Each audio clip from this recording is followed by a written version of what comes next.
Hello friends, welcome to my channel. मेरे एक viewer की क्वेरी आई ब्रेक से रिलेटेड। तो उसका क्वेश्चन ये था कि हम कैसे समझें कि जो एयर ब्रेक ऑयल के अंदर एयर भी मिक्स हो रखी है और ब्रेक जो है वो फेल हो रहे हैं। उसका दूसरा कमेंट ये था कि हम कैसे अंडरस्टैंड करें, कैसे समझें कि जो डिस्क ब्रेक का जो पंप सिस्टम है यानी कि जो मास्टर सिलेंडर है वो ख़राब हो रहा है या डैमेज हो रहा है। तो फ्रेंड्स, वो इसका जवाब मैं आगे दूंगा। तो ये पहले हमें समझना पड़ेगा कि ये काम कैसे करता है। जो हमारा डिस्क ब्रेक सिस्टम होता है वो काम कैसे करता है। आपने देखा होगा आपके जो डिस्क ब्रेक वाला सिस्टम होता है उसमें एक लीवर होता है और एक आगे अंदर प्लंजर सा होता है, और यहाँ पर आपका ये रिजर्वायर होता है ऑयल का। मतलब इसमें हम जो है हम ब्रेक फ्लूइड हम इसके अंदर भरते हैं। ये आपका विंडो होती है, इसमें आपका ब्रेक का लेवल पता चल जाता है। देखा जाए तो ऐसे ब्रेक अगर कहीं से लीक नहीं हो रहा है तो वो जल्दी से ख़त्म नहीं होता है, पर फिर भी हमें इसे चेंज करते रहना चाहिए। हमें इसे दूसरी तीसरी चौथी सर्विस पे हमें ऑयल को चेंज कर देना चाहिए, क्योंकि ये जो है ऑयल जो है ये ऑयल भी वक्त के साथ साथ ख़राब होने लगता है और ये अंदर वाले पार्ट्स को डैमेज करता है, इसलिए इसको भी ऑयल को चेंज करते रहना चाहिए। पहले हम समझेंगे कि जो मास्टर सिलेंडर और ब्रेक सिलेंडर ये काम कैसे करते हैं। देखिए फ्रेंड्स, ये तो जैसे आपका रिजर्वोयर हो गया, उसके बाद ये आपकी जो है पिस्टन हो गया, प्लंजर किट हो गई। इसमें आगे स्प्रिंग लगा होता है जो आपके इसको वापस धकेलने का काम करता है। इसमें दो ऑयल सील होती हैं, एक मेन आगे ऑयल सील होती है जिसे ओरिंग भी कह सकते हैं यानी पिस्टन की रिंग भी कह सकते हैं। दूसरा इसके पीछे की तरफ होती है जो ऑयल को पीछे की तरफ आने से रोकती है। तो मेन तो जो प्रेशर पड़ता है वो आगे वाली इस रबड़ के पिस्टन पे पड़ता है, और पीछे वाला जो इसकी आपकी ऑयल सील होती है वो ऑयल को निकलने से, पीछे की तरफ से ऑयल निकलने से रोकती है। फ्रेंड्स, जब हम ब्रेक दबाते हैं तो होता क्या है, रिजर्वर में से ऑयल भरा होता है तो वो ऑयल इसके आगे इकट्ठा हो जाता है। तो जब हम ब्रेक दबाते हैं तो वो ब्रेक जो है इस तेल को आगे धक्का मारता है और तेल आगे बढ़ता है, और आगे बढ़ के वो आपके ब्रेक सिलेंडर को धक्का मारता है, क्योंकि ब्रेक सिलेंडर के पास निकलने की कोई जगह होती नहीं है। तो जो प्रेशर बनता है वो ब्रेक सिलेंडर को ही धक्का मारता है। अब ब्रेक सिलेंडर को धक्का मारता है तो क्या होता है कि जो ब्रेक सिलेंडर के जो पिस्टन्स होते हैं वो आपके कैलिपर ब्रेक को दबाते हैं, और कैलिपर जो है वो आपकी डिस्क ब्रेक को पकड़ लेता है, टाइट कर लेता है और जाम कर देता है उसको। तो फ्रेंड्स, अगर मान लीजिए अगर आपके ब्रेक जो है बिल्कुल सही हैं, उसमें एयर नहीं है, तो फिर क्या होगा, आपके जो ब्रेक है वो टाइट चलेगा। मतलब जैसे जैसे आप ब्रेक दबाते जाएंगे आपका कैलिपर पकड़ बनाता जाएगा, और एक टाइम आएगा जहाँ पे ब्रेक आपका रुकेगा, बिल्कुल हार्ड तरीके से रुक जाएगा। अगर आपके ब्रेक पाइप में कोई हवा नहीं है तो वो टाइट होकर रुक जाएगा एक जगह, उसके बाद वो दबेगा नहीं। पर अगर आपके ये जो लाइन है, जो आपकी ट्यूब लाइन है, इसमें अगर हवा है, हवा जा चुकी है। अब हवा कहाँ से आ जाती है, कई बार क्या होता है हमारी बाइक टिल्ट हो जाती है, गिर जाती है, तो ऑयल जो है इस तरफ चला जाता है और हवा इसके अंदर यहाँ पे इस साइड में आ जाती है।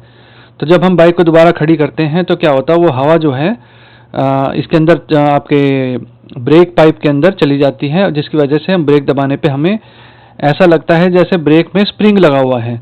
ब्रेक पूरी तरह से दब तो रहे हैं पर वो स्प्रिंग की तरह, रबड़ की तरह दब रहे हैं।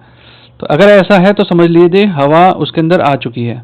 अब उस हवा को कैसे निकालते हैं वो मैं आगे बताऊंगा। जब हम ब्रेक को दबाते हैं तो क्या होता है, हालांकि फ्लूइड जो इसका बहुत डेंस होता है, जब हम ऑयल को दबाते हैं तो वो ऑयल आगे भागना चाहिए, पर होता क्या है यहाँ पे हवा ट्रैप हो जाती है। तो हम जब ब्रेक को दबाते हैं तो वो जो ब्रेक का फ्लूइड है वो नहीं दबता है, हवा दबने लगती है, जिसकी वजह से हवा कंप्रेस होती है और वापस डिकम्प्रेस होती है, जिसकी वजह से हमें रबड़ जैसा फील होता है। तो अगर आपके रबड़ जैसा फील हो रहा है तो आपकी ब्रेक में हवा है। और अगर आपका, अब दूसरी चीज़ क्या है, दूसरा क्वेश्चन इनका ये था कि कैसे पता लगाएं कि जो हमारा जो पंप है वो डैमेज है या वो घिस चुका है। उसका पंप का मतलब मास्टर सिलेंडर। देखिए मास्टर सिलेंडर के जो ये ब्रेक आगे पीछे चलते हैं, अगर इसमें डस्ट वगैरह आती है, देखिए जब भी आप इसमें ऑयल भरें या कोई भी चीज़ कोई भी सर्विस करें तो इस रिजर्वायर का और मास्टर सिलेंडर का साफ होना बहुत ज़रूरी है। इसमें ज़रा सी भी धूल नहीं जानी चाहिए, नहीं तो आपका मास्टर सिलेंडर जो है बहुत जल्दी ख़राब हो जाएगा।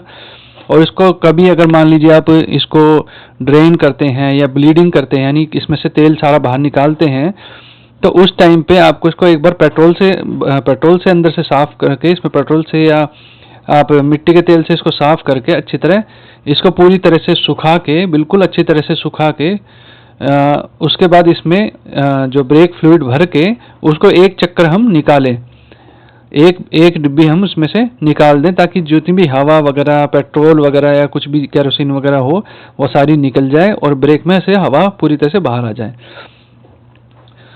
फ्रेंड्स, तो मास्टर सिलेंडर में अगर डस्ट वगैरह आती है तो ये जो इसकी जो रबड़ होती है और जो ये जो प्लास्टिक का पिस्टन होता है, इसकी जो जितनी भी रबड़ वगैरह होती हैं ये घिस जाती हैं, कट जाती हैं और ये प्रेशर को रोक नहीं पाती। जैसा कि आप देख पा रहे होंगे, यहाँ से ये दबा रहे हैं, दबने पे जो है प्रेशर जो है यहाँ से आगे बढ़ना चाहिए, तो प्रेशर जो है दब नहीं पाता है, तो जो आपकी जो ब्रेक है वो काम नहीं करती है। अब उसका सिम्टम क्या है? मास्टर सिलेंडर अगर ख़राब है तो उसका सिम्टम क्या है? उसका लक्षण ये है कि आप ब्रेक को दबाओगे तो वो दबती चली जाएगी, दबती चली जाएगी, दबती चली जाएगी और लास्ट में पूरी दब जाएगी। कभी कभार वो पूरी नहीं दबती है, वो दबती चली जाएगी, दबती चली जाएगी और उसके बाद फिर वो पूरी दब जाएगी। धीरे धीरे आप दबा के रखेंगे तो वो नीचे नीचे नीचे नीचे जाने लगती है। सेम ऐसे ही गाड़ी में भी होता है, कार में भी होता है। अगर आपका कार का मास्टर सिलेंडर ख़राब है तो आप पैडल ब्रेक दबाएंगे तो ब्रेक जो है वो आपका जो है ब्रेक है वो पूरा नीचे चला जाएगा। तो अगर आप मास्टर सिलेंडर आपका ख़राब है तो वो पूरा नीचे चला जाएगा। तो फ्रेंड्स, उस केस में क्या होता है, उस केस में आपकी ये रिपेयर किट होती है, वो अलग से मिलती हैं। ये तो खैर पीछे वाले जो ब्रेक सिलेंडर है, जो रियर ब्रेक का सिलेंडर है उसकी किट है, पर उसकी किट भी ज़्यादा डिफरेंस होता नहीं है। जो फ्रंट वाला ब्रेक की किट ये वाली होती है, इस तरह की किट होती है। तो ये मास्टर सिलेंडर की किट है। तो एक आपकी यहाँ पे रबर लगी हुई है, ओरिंग आपकी यहाँ पे आ जाएगी, स्प्रिंग आगे आ जाएगा। तो ये आपकी किट होती है और ये आपको चेंज करनी पड़ती है अगर आपका मास्टर सिलेंडर, अगर आपके ब्रेक पूरे नीचे तक जा रहे हैं तो आपको ये चेंज करनी पड़ेगी। ये ज़्यादा कॉस्ट महंगी नहीं आती है, तो इसको आप घर पे भी चेंज कर सकते हैं। अब अगर आपकी बाइक की जो ट्यूब हैं, पाइप्स हैं, ब्रेक पाइप हैं, उसके अंदर हवा है तो उसके लिए क्या करना पड़ेगा आपको? सबसे पहले आपको ब्रेक ऑयल ख़रीदना है, एक डिब्बी। उसके बाद आपको क्या करना है, आपके ब्रेक सिलेंडर है, यानी जो आपकी कैलिपर वाले ब्रेक हैं, उसके आगे एक छोटा सा एक नट टाइप का लगा होता है जिसमें ऊपर छेद होता है। इसके ऊपर कभी कभी रबड़ का ढक्कन लगा होता है। तो इस ढक्कन को हटाएंगे तो आपको एक छेद सा दिखाई देगा। तो आपको क्या करना है, ये जो इसमें से ऑयल निकलता है तो वो आपकी ब्रेक कैलिपर पे ना गिरे, रोटर पे ना गिरे वगैरह, इन चीज़ों पे ना गिरे, तो आप उस पर पाइप अटैच कर सकते हैं। अब आपको क्या करना है, ऊपर से ही आपको इसको दोनों स्क्रूज को खोलना है, इस ढक्कन को ध्यान से हटाना है और इस पे से सारी डस्ट साफ करनी है। अब इसको भरना है, इसमें आपको ब्रेक ऑयल भरना है। अब भरने के बाद आपको क्या करना है, इस नट को थोड़ा सा लूज़ करना है। लूज़ करते देखेंगे आपका ऑयल इसमें से निकलना शुरू हो जाएगा। तो उसके बाद आपका क्या करना है, आपको अपने ब्रेक को दबाना है। जैसे ही आप ब्रेक को दबाएंगे तो जो इसमें से हवा है, वो मान लीजिए यहाँ पे हवा फंसी हुई है, तो वो हवा आपकी आगे ट्रेवल करेगी और फिर मान लीजिए आपने एक बार दबा दिया तो हवा मान लीजिए यहाँ पे पहुँच गई। अब आपको क्या करना है, ब्रेक को छोड़ना नहीं है। ये चीज़ बिल्कुल ध्यान रखें, आपको ब्रेक को छोड़ना नहीं है। या तो आप दो पर्सन मिलके इस ब्रेक को दबा सकते हैं और बंदा एक नीचे से खोल सकता है। जबकि जो मैकेनिक्स क्या करते हैं, इसको दबाते हैं, खोलते हैं, दबाते हैं, खोलते हैं, तो उससे जो है हवा जो है आगे पीछे मूव करती है, वो निकलती नहीं है, उसी के अंदर ट्रैप रहती है और आगे पीछे मूव करने लगती है। जबकि हमें उसको निकालने का तरीका, मैं सही तरीका आपको बताता हूँ। आपको ब्रेक को दबाना है, हवा आगे जाएगी, उसके बाद आपको इस नट को हल्का सा टाइट कर देना है, ताकि ये जो ऑयल है वापस ना जा पाए। फिर आपको अपने ब्रेक को छोड़ना है। तो क्या होगा, आप ब्रेक छोड़ेंगे तो इसमें से तेल यहाँ पे आ जाएगा। अब आपको दोबारा नीचे से खोलना है, उसके बाद आपको ब्रेक को दबाना है। ब्रेक दबाने से फिर आगे ऑयल, और यहाँ से ऑयल निकल के आपके इस ब्रेक में जाएगा, और जो यहाँ पे मान ली हवा का बुलबुला है वो और आगे चला जाएगा। अब आगे जाने के बाद आपको फिर इसको टाइट करना है ताकि ऑयल वापस ना जा पाए, और उसके बाद आपको मास्टर सिलेंडर को वापस छोड़ना है। छोड़ते ही फिर इसमें आगे ऑयल आ जाएगा, और अब की बार जो हवा यहाँ पे है वो यहाँ से होती हुई आपके इस वाले पाइप तक पहुँच जाएगी, और थोड़ी देर बाद आप देखेंगे ये प्रोसेस रिपीट करने से आप देखेंगे यहाँ से हवा निकलने लग जाएगी, हवा के बुलबुले आने लग जाएंगे। तो जब आपके हवा के बुलबुले आने, ये प्रोसेस आप जब तक रिपीट करें जब तक हवा के बुलबुले आने बंद ना हो जाए। जब आपके हवा के बुलबुले आने बंद हो जाएंगे, समझ लीजिए आपकी हवा जो है पूरी तरह से निकल चुकी है। और कभी भी जो ये तेल निकला हुआ जो आपका ब्रेक का ऑयल है, इसको निकले हुए को वापस नहीं डालना है, क्योंकि इसमें बारीक बारीक, बहुत बारीक बारीक हवा के बुलबुले इसमें ट्रैप हो जाते हैं, उसको वापस आपको नहीं डालना है।